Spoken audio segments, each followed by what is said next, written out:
श्रीमद् वाल्मीकि रामायण बालकांड 98वां सर्ग। वशिष्ठ ऋषि के पुत्रों का त्रिशंकु को डांट बताकर घर लौटने के लिए आज्ञा देना तथा उन्हें दूसरे पुरोहित बनाने के लिए उद्यत देख शाप प्रदान और उनके शाप से चांडाल हुए त्रिशंकु का विश्वामित्र जी की शरण में जाना। रघुनंदन राजा त्रिशंकु का यह वचन सुनकर वशिष्ठ मुनि के वे 100 पुत्र कुपित हो उनसे इस प्रकार बोले।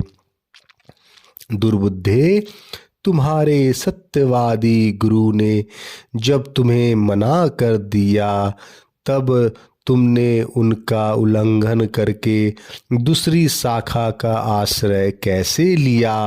समस्त इक्ष्वाकु वंशी क्षत्रियों के लिए पुरोहित वशिष्ठ जी ही परम गति है। उन सत्यवादी महात्मा की बात को कोई अन्यथा नहीं कर सकता।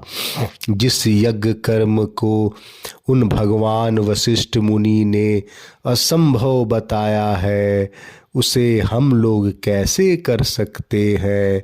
नरश्रेष्ठ, तुम अभी नादान हो, अपने नगर को लौट जाओ। पृथ्वीनाथ, भगवान वशिष्ठ तीनों लोकों का यज्ञ कराने में समर्थ है, हम लोग उनका अपमान कैसे कर सकेंगे। गुरुपुत्रों का वह क्रोध युक्त वचन सुनकर राजा त्रिशंकु ने पुनः उनसे उस प्रकार कहा। तपोधनो, भगवान वशिष्ठ जी ने तो मुझे ठुकरा ही दिया था। आप गुरुपुत्र गण भी मेरी प्रार्थना नहीं स्वीकार कर रहे हैं, अतः आपका कल्याण हो। अब मैं किसी के शरण में जाऊंगा।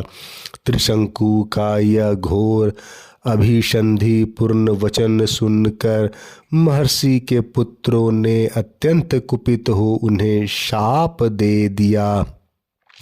अरे जा, तू चांडाल हो जाएगा। ऐसा कहकर वे महात्मा अपने अपने आश्रम में प्रविष्ट हो गए। तदंतर रात व्यतीत होते ही राजा त्रिशंकु चांडाल हो गए।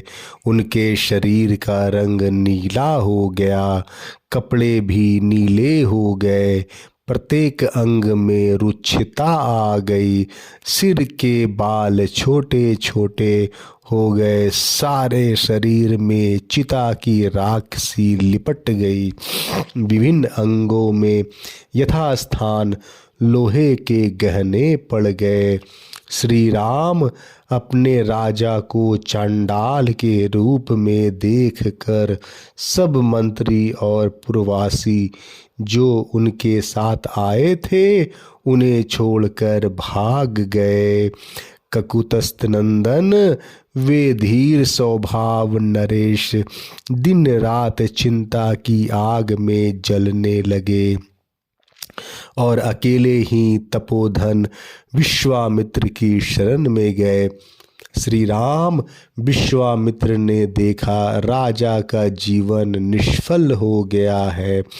उन्हें चांडाल के रूप में देखकर उन महातेजस्वी परम धर्मात्मा मुनि के हृदय में करुणा भर आई। वे दया से द्रवित होकर भयंकर दिखाई देने वाले राजा त्रिशंकु से इस प्रकार बोले। महाबली राजकुमार, तुम्हारा भला हो, तुम्हारा भला हो।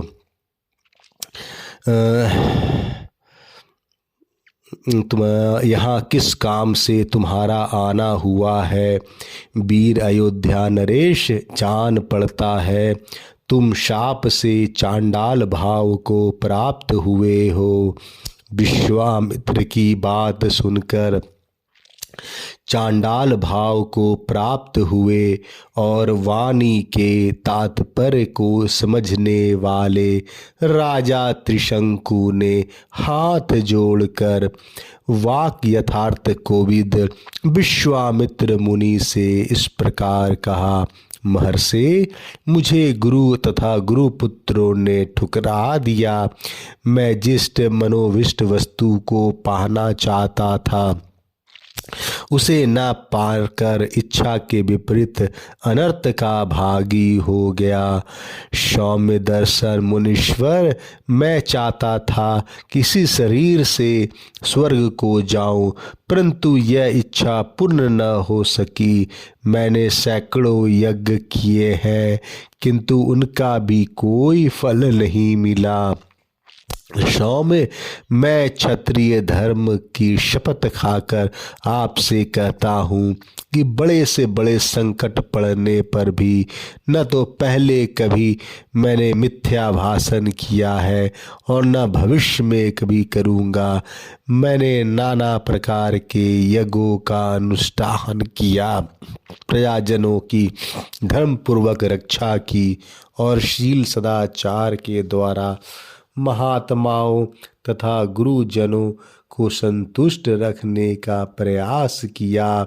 इस समय भी मैं यज्ञ करना चाहता था, अतः मेरा यह प्रयत्न धर्म के लिए ही था। मुनि प्रवर, तो भी मेरे गुरुजन मुझ पर संतुष्ट न हो सके। यह देखकर मैं दैव को ही बड़ा मानता हूँ। पुरुषार्थ तो निरर्थक जान पड़ता है। दैव सब पर आक्रमण करता है। दैव ही सबकी परम गति है। मुने, मैं अत्यंत आर्त होकर आपकी कृपा चाहता हूँ। दैव ने मेरे पुरुषार्थ को दबा दिया है। आपका भला हो, आप मुझ पर अवश्य कृपा करें। अब मैं आपके सिवा दूसरे किसी की शरण में नहीं जाऊंगा। दूसरा कोई मुझे शरण देने वाला है तो भी मैं नहीं जाऊंगा। आप ही अपने पुरुषार्थ से मेरे दुर्दैव को पलट सकते हैं। 98वां सर्ग समाप्त। जय श्री राम।